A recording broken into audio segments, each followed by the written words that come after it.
தமிழ்நாட்டின் பல்கலைக்கழகங்களில் இடஒதுக்கீட்டிற்கு முடிவு கட்டுவதா என கண்டனம் தெரிவித்துள்ள அன்புமணி ராமதாஸ், தமிழ்நாட்டில் சமூக நீதியை சவக்குழியில் போட்டு புதைக்கும் திராவிட மாடல் அரசின் நடவடிக்கை கடுமையாக கண்டிக்கத்தக்கது என்றும் சாடியுள்ளார்.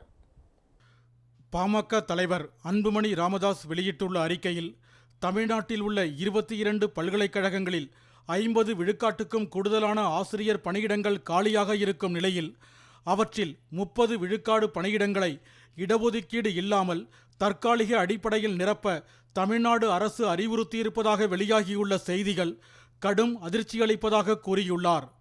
திராவிட மாடல் அரசின் இந்த நடவடிக்கை தமிழ்நாட்டில் சமூக நீதியை சவக்குழியில் போட்டு புதைப்பதற்கு ஒப்பானதாகும் என்றும், இந்த நடவடிக்கை கடுமையாக கண்டிக்கத்தக்கது என்றும் சாடியுள்ளார்.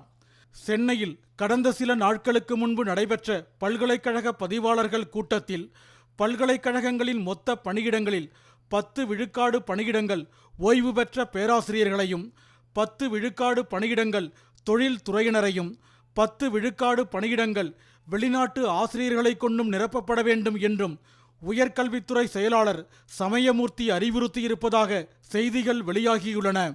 இது மிகவும் தவறான பிற்போக்கான முடிவாகும். பல்கலைக்கழக பேராசிரியர்களை நிரந்தரமாக நியமிக்காமல் ஓய்வு பெற்றவர்களையும் தொழில் துறையினரையும் நியமிக்கும் போது முனைவர் பட்டம் வரை படித்து தகுதி தேர்வுகள் எழுதி தேர்ச்சி பெற்றவர்களின் வாய்ப்புகள் பறிக்கப்படும். பேராசிரியர்களை தற்காலிகமாக நியமிக்கும் போது அதில் இடஒதுக்கீட்டு முறை கடைபிடிக்கப்படாது.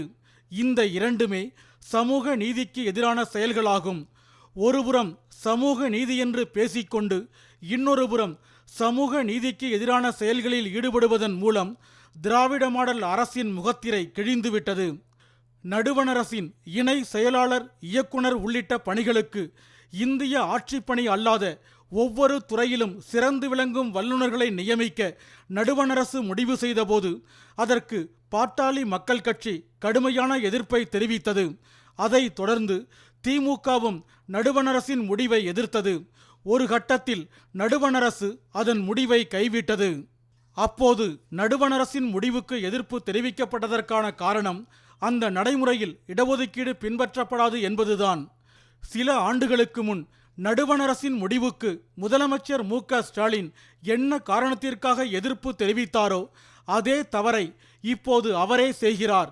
நடுவணரசே எதிர்ப்புக்கு அஞ்சி கைவிட்ட சமூக நீதிக்கு எதிரான முடிவை இப்போது சமூக நீதி பேசும் மு.க. ஸ்டாலின் தலைமையிலான அரசு திணிக்கிறது என்றால் அதன் இரட்டை வேடத்தின் தீவிரத்தை புரிந்து கொள்ள முடியும்.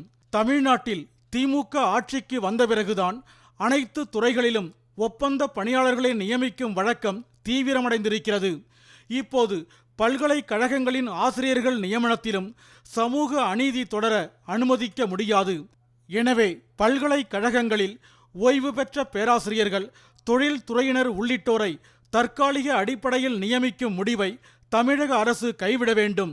மாறாக பல்கலைக்கழகங்களில் காலியாக இருக்கும் ஆசிரியர்கள் உள்ளிட்ட அனைத்து பணியிடங்களையும் இடஒதுக்கீட்டை கடைபிடித்து நிரந்தரமாக நிரப்ப நடவடிக்கை எடுக்க வேண்டும் என்று அன்புமணி வலியுறுத்தியுள்ளார்.